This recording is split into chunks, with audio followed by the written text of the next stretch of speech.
সবগুলোতে যে আওয়ামী লীগাররা এই জাউরারা হারি একদম উপহাস করেছে, বলছে এটা নাটক, বলছে স্ক্রিপ্ট দুর্বল, অভিনয় দক্ষতার অভাব, কত কিছু কথাবার্তা।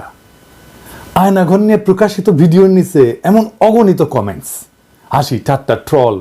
বড় বড় মেইন স্ট্রিম মিডিয়ার ফেসবুক পেজে এই সমস্ত ভিডিওগুলোতে আসছে, এগুলোতে হাহারি একটা ভরপুর। এটা নিয়ে কাজ করছে ওয়াসাদ সিস্টার্স, অ্যানালাইসিস করছে, ডকুমেন্ট করছে। এইটা সাহেব একটু দেখান না, কারা কারা ওই প্রোফাইলগুলো থেকে হাহারি এক দিছে, একটু দেখেন একটু দেখে রাখেন। জাউরাগুলোকে দেখবেন না, বাংলাদেশে জাউরা তো বাম্পার ফলন হয়েছে, কিছু জাউরা দেখে রাখেন। সবচেয়ে বিভৎস ঘটনা হচ্ছে ওরা আইডেন্টিফাই করছে 47% রিয়েল প্রোফাইল যারা হাহারি এক দিছে। ইউরোপে একটা আইন আছে হলোকাস্ট ডিনাল। হলোকাস্ট কি জানেন তো? দ্বিতীয় বিশ্বযুদ্ধের সময় জার্মানিরা ইহুদিদেরকে নিয়ে চেম্বারে ঢুকায় আগুন দিয়ে পুড়ায় মারত লক্ষ লক্ষ। নাজিরা হলোকাস্ট করলে সেটাকে গাল গল্প বলে। এটাই ফ্যাসিবাদ, এটাই ফ্যাসিবাদের চরিত্র। আপনি এদের কখনো স্বাভাবিক সমাজে চলতে দিতে পারবেন না, তাহলে সমাজ টিকবে না। কারণ এদের মধ্যে ন্যায় অন্যায় বোধ, বিবেকের বোধটা ধ্বংস হয়ে গেছে। এদের সমাজে ইন্টিগ্রেট তখনই করা সম্ভব যদি অনুশোচনা করে মাপ চায়, আর এটা সেটা করবে না। এদের মধ্যে বিন্দু মাত্র অনুশোচনার চিহ্ন দেখছেন? নাই তো। ঠিক আছে, ফেয়ার এনাফ। ফ্যাসিস্ট যেহেতু একটাই ভাষা বুঝে, আমরা সেই ভাষায় ফ্যাসিস্টদের সাথে ডিল করব। সেই ভাষায়, যেই ভাষায় আমরা 32 নম্বরকে ডিল করছি, ঠিক একই ভাষায়। আওয়ামী লীগের তীর্থভূমি ধ্বংস করার শর্ত এই অনুশোচনাহীন আওয়ামী লীগারদের অবদান। আমরা কোনো আওয়ামী ফ্যাসিস্ট সাইকোপ্যাথকে সমাজে থাকতে দেব না। মাত্র কয়েকদিন আগের গণহত্যার কথা অস্বীকার করে। এরা মানুষ? এদের আপনি মানুষের মর্যাদা দিতে চান? এদের আপনি গণতান্ত্রিক অধিকার দিতে চান? গ্রেপ্তার করে গ্রেপ্তারকৃত হতভাগ্যের স্ত্রীকে রোজা ভাঙ্গায় ধর্ষণ করে যে হাসিনার পুলিশ একবার না বারবার, এই ভয়ঙ্কর ইতিহাস সামনে আসতেছে, সেই সময় বাংলাদেশে বসে হারি এক দেবে আর আমরা এটা মাইনা নেব? স্বামীকে আটকের পর হত্যার হুমকি দিয়ে স্ত্রীকে ধর্ষণ করত এই আলেপ হাসিনার পদক পাওয়া পুলিশ। শোনেন, তাকে ধর্ষণ করার বিনিময়ে আমাকে মুক্তি দেওয়া হয়। বাচ্চারা, তোদের টুঙ্গি পাড়া উড়াই দেবো, আমি শপথ নিলাম। ফ্যাসিবাদের শেষ চিহ্ন মুছে ফেলবো। দে দেখি কত হাহারি এক দিতে পারিস। জাউরার সাথে ডাবল জাউরমে করা হবে। ধানমন্ডিতে আওয়ামী লীগের অফিসের জায়গাটা সরকারের, এটা দীর্ঘমেয়াদের লিজ নেওয়া। এই লিজ বাতিল করে অধিগ্রহণ করে ফেলা উচিত। লিজের শর্তের আইনি পরীক্ষা করে যদি সম্ভব হয় দ্রুত লিজ বাতিল করে দিতে হবে। এটা ধানমন্ডি 32 নম্বরের জন্য প্রযোজ্য। আমরা এই জন্যে আওয়ামী লীগকে নিষিদ্ধ করতে চাই। এদের পশ্চিমে অ্যাসাইলাম নেওয়ার রাস্তা যেন বন্ধ হয়ে যায়, আর যারা পশ্চিমে আছে তারা যেন আওয়ামী লীগের হয়ে জিন্দাবাদ দিতে না পারে। নিষিদ্ধ সন্ত্রাসী দলের সদস্য হিসেবে এদের যেন দেশে ফিরে আনা যায়, আর এদেরকেও বিচারের মুখোমুখি করা যায়। দেখেন, ইলিয়াসকে হত্যা করতে চাইছে আমেরিকা, আওয়ামী লীগের ভাইস প্রেসিডেন্ট আবার পিএইচডি করেছে। কি রকম জাউরা এগুলো সেটা দেখেন, শুনেন। ইসলাম যদি আমাকে অ্যালাউ করতো কাউকে খুন করা, 1 নম্বরে আমি খুন করতাম, দিস গোয়িং টু লাইফ, 1 নম্বরে আমি খুন করতাম ওই একে, কি বলে, ইলিয়াসকে। Is another talented but very deeply rooted within the wrong process, and this Hasanat guy ওরে বাংলাদেশে ফিরে আনতে হবে। আগে থেকে আমেরিকা আইনি ব্যবস্থার মুখোমুখি করতে হবে। আমেরিকায় যারা আছেন তারা ব্যবস্থা নেবেন। বেশি এক্সাম্পল লাগবে না, মোটামুটি 20-25টা এক্সাম্পল তৈরি করতে পারলে এরা প্যাকেট হয়ে যাবে। এরা ভিতর দিন, ওই যে কইছে না হার্ভিং মজুমদার অস্ত্র হাতে গেরিলা যুদ্ধ করবে, ওই মুখেই মারিতম ওরা। আমার কাছে মনে হয় এই দেশকে, মানে এইখানে একটা যুদ্ধ শুরু হয়ে গেছে। এই যুদ্ধে এখন আমাদেরকে স্বাধীন করবার পালা। অস্ত্র হাতে নামতে হবে, এখানে গেরিলা যুদ্ধ করতে হবে, এখানে আমাদেরকে ট্রেনিং নিতে হবে। হার্দিক মজুমদাররা তো জুলাই আগস্টে আমাদের সাথে অস্ত্র হাতে যুদ্ধই করেছিল। সাথে ছিল police, army, RAB, BGB, Chhatra League, Jubo League, এমনকি আর্মি। পারে নাই।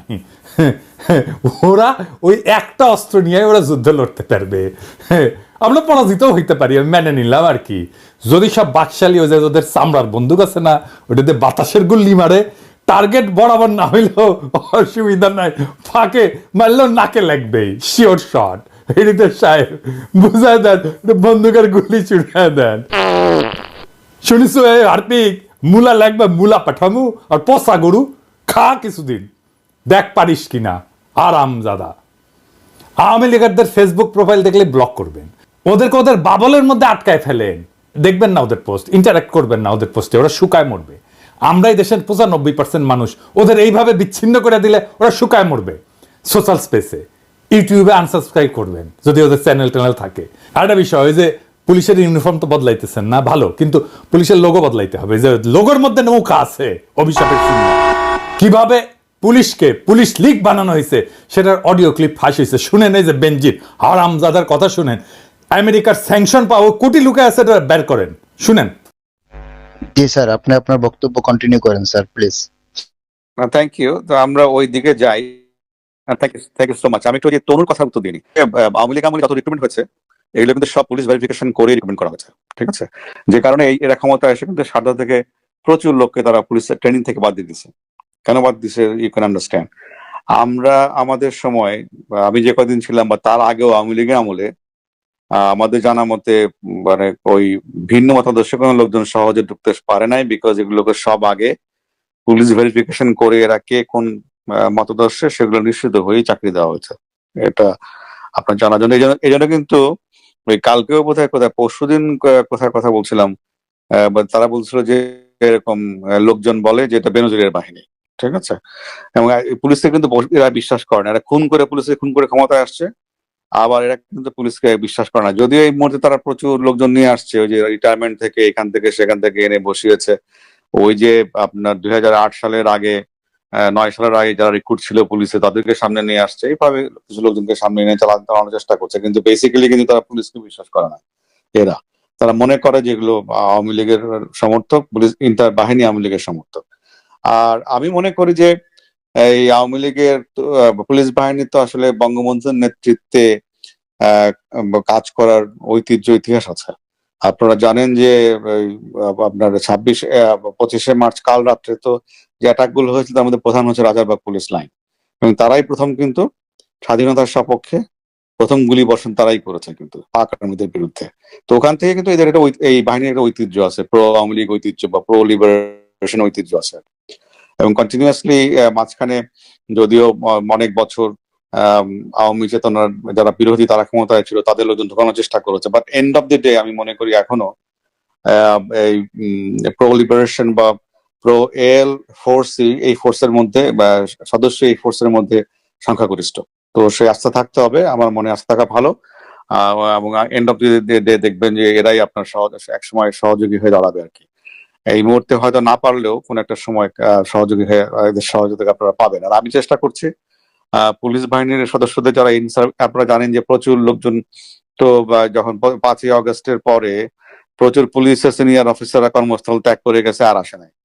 আর প্রায় 300-350 অফিসারকে ইতিমধ্যে চাকরিচ্যুত করা হয়েছে। সমসংখ্যক কর্মকর্তাকে বিভিন্ন জায়গায় সংযুক্ত করে রাখা হয়েছে, মানে তাদের ডিউটি থেকে প্রত্যাহার করে অকার্যকর করে রাখা হয়েছে। এবং করে তারপরে এই যে এই গ্যাপে তারা ওই যে আওয়ামী লীগ যখন ক্ষমতায় ছিল না সেই সময় যে রিক্রুট যারা তাদেরকে নিয়ে আসা হয়েছে, অনেকে রিটায়ার করছে তাদেরকেও নিয়ে আসা হয়েছে। তো ফলে এটা ভঙ্গুর অবস্থা, এটা এই বাহিনীর। আমি চেষ্টা করছি যারা বাহিনীতে কাজ করতেছে তাদের সঙ্গে যোগাযোগ স্থাপন করার জন্য। এটা আমি করে যাব, যাতে করে এই বাহিনীর সহযোগিতা সাপোর্ট আপনারা পেতে পারেন, সে চেষ্টা আমার অব্যাহত থাকবে। আর রিগার্ডিং দলীয় প্রোগ্রাম, এটা তো মাননীয় প্রধানমন্ত্রী নেত্রী দেবেন, যেটা প্রোগ্রাম দিবেন যেটা ওখান থেকে আসবে সেটাই আমাদের সবাইকে বাস্তবায়ন করতে হবে, বলবৎ করতে হবে। তবে বলবৎ বাস্তবায়ন কিভাবে করবেন এটা হচ্ছে আপনার মনসিয়ানা। যেমন ওই যে এটা করতে গিয়ে তো অনেক প্রায়োগিক ক্ষেত্রে অনেক সমস্যা উদ্ভব ঘটতেছে, আমি জানি, বিভিন্ন সময় আমার সঙ্গে অনেকে কথা বলে। তো এই যে সমস্যাগুলো হচ্ছে সেগুলোকে আমাদের স্থানীয় পর্যায়ে সেগুলোকে মোকাবেলা করে এটা এই পুলিশকে রাহুমুক্ত করতে হবে। যারা রাহুমুক্ত করার কাজ করতেছে তাদের বিরুদ্ধে ষড়যন্ত্র শুরু হয়েছে, বুঝছাও? কারা করতেছে নাম কইলাম না, কিন্তু আমরা সব জানি। পুলিশের নেতৃত্বকে শান্তি মতো কাজ করতে দিবেন। যারা নানা ধান্দায় চুকলি কাটতেছেন পুলিশের নেতৃত্বের বিরুদ্ধে সাবধান করে দিতেছি, ভাইজান আপনাদের সকলের আমল নামা করলে আছে আমার কাছে।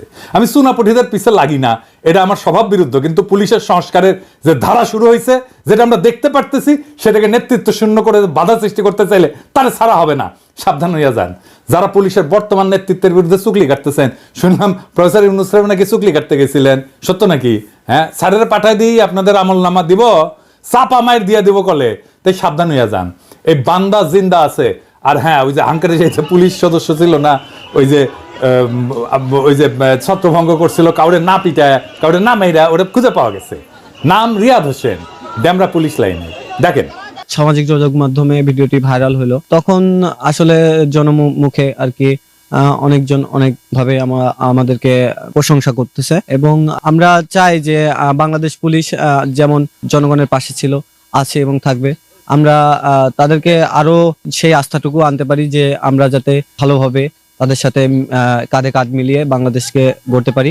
এখন ভাইরাল হলো, বন্ধু বান্ধব, তারপরে সহকর্মী যারা আছেন, আত্মীয় স্বজন, পরিবার, সবাই আসলে আমাকে নিয়ে গর্ববোধ করছেন। আমিও চাই যেন আমি আমার দেশের জন্য কিছু করতে পারি। আরে ভাই, মন তো ভরলো না এই রিপোর্ট দেখে। ওর বাড়ি কোথায়?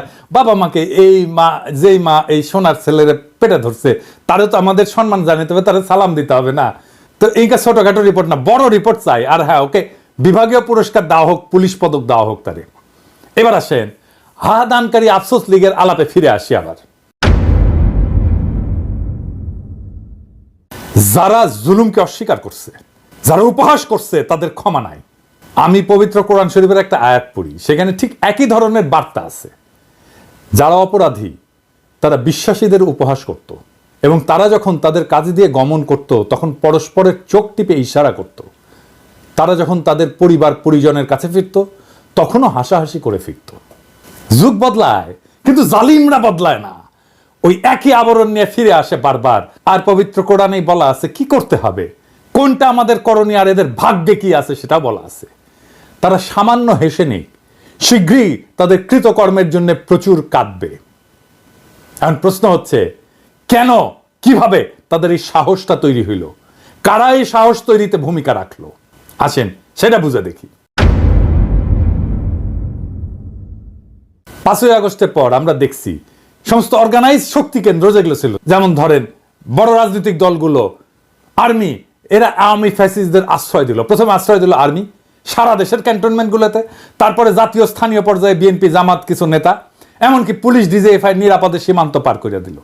আর্মির হেফাজত থেকে পালায় গেল লেফটেন্যান্ট জেনারেল মুজিব। কাউকে এর জন্য দায়ী করা গেছে? করা হয়নি। কেন করা যায়নি? ওয়াকারের বিরুদ্ধে কিছু বললে হুক্কা হুয়া শুরু করে দেয় ডিজিএফআই এর পেইড এজেন্টরা।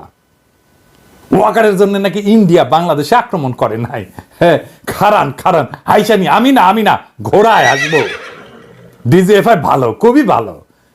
বয়ান দেয় ডিজিএফআই নাকি একাই গুম করে না, আরো সবাই করেছে, তাই ডিজিএফআই অত খারাপ না। হ্যাঁ, ডিজিএফআই ভালো, খুবই ভালো ছেলে, সন্ধ্যাবেলা হাত মুখ ধুয়ে পড়তে বসে, তাই না?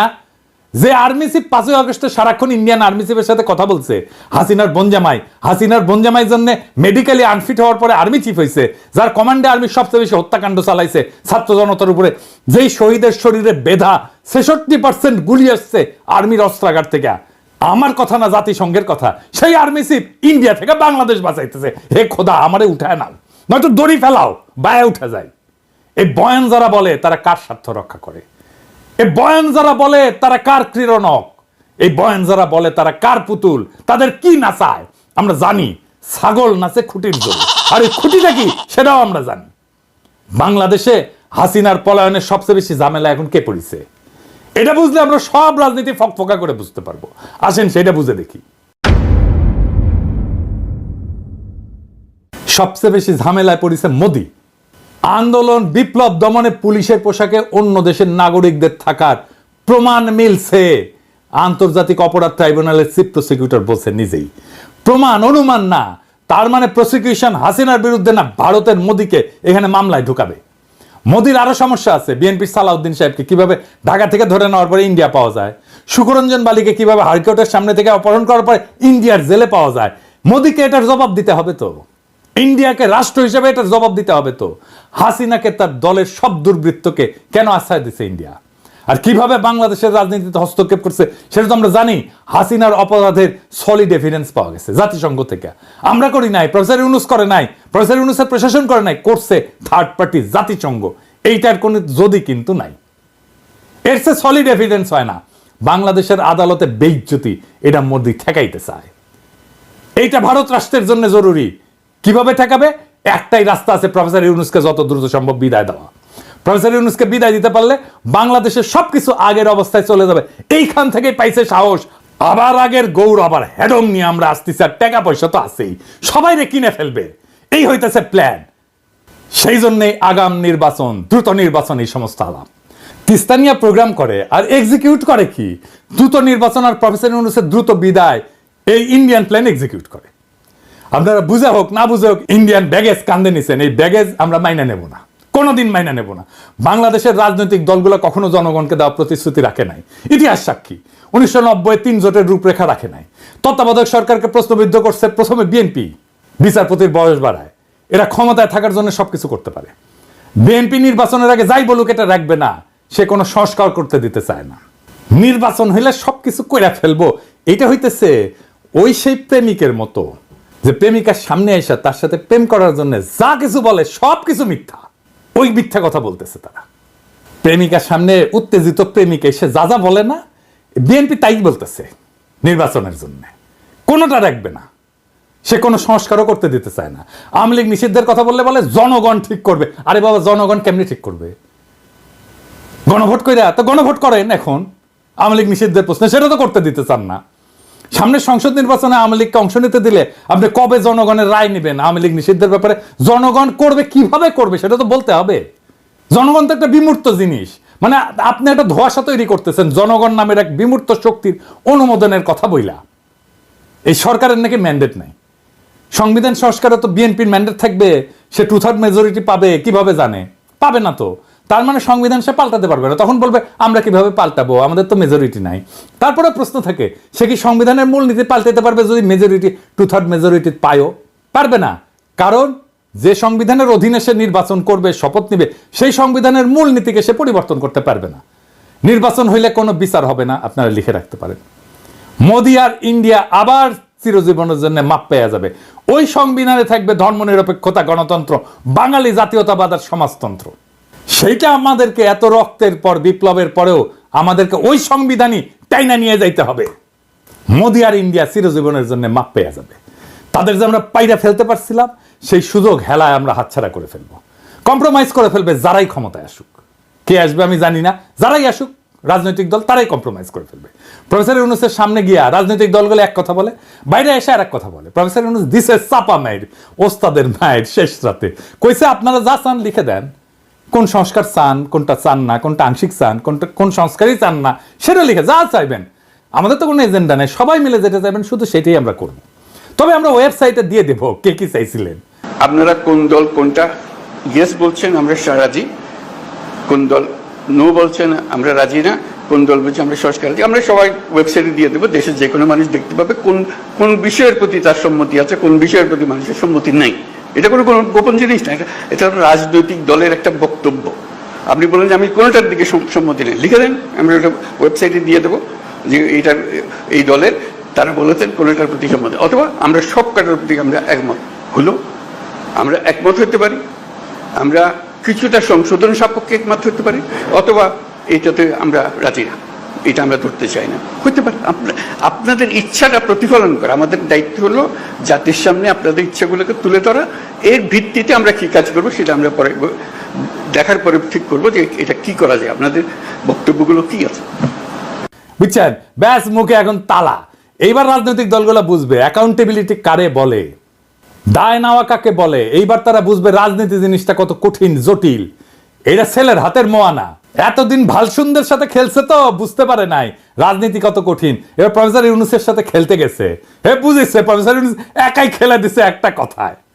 রাজনৈতিক দলগুলোকে বলি, কোনো বিশেষ দলকে উদ্দেশ্য করে বলতেছি না, সবাইকে বলতেছি, বাংলাদেশে ইন্ডিয়ান ব্যাগেজ নিয়ে রাজনীতি করার দিন শেষ। ইন্ডিয়ান ব্যাগেজ থাকলে আপনার রাজনীতির কোনো ভবিষ্যৎ নাই। আপনি যত বড় রাজনৈতিক দল হন না কেন, কোনো লাভ নাই। পিনাকির আপনি হুতায় ফেললেও আপনি বেচবেন না, পিনাকি হইতে যাবে কিন্তু আপনি বেচবেন না। বাংলাদেশের রাজনৈতিক বাস্তবতা আপনাদের ইন্ডিয়ান ব্যাগেজ নিয়ে রাজনীতি করতে দেবে না, ফুল স্টপ।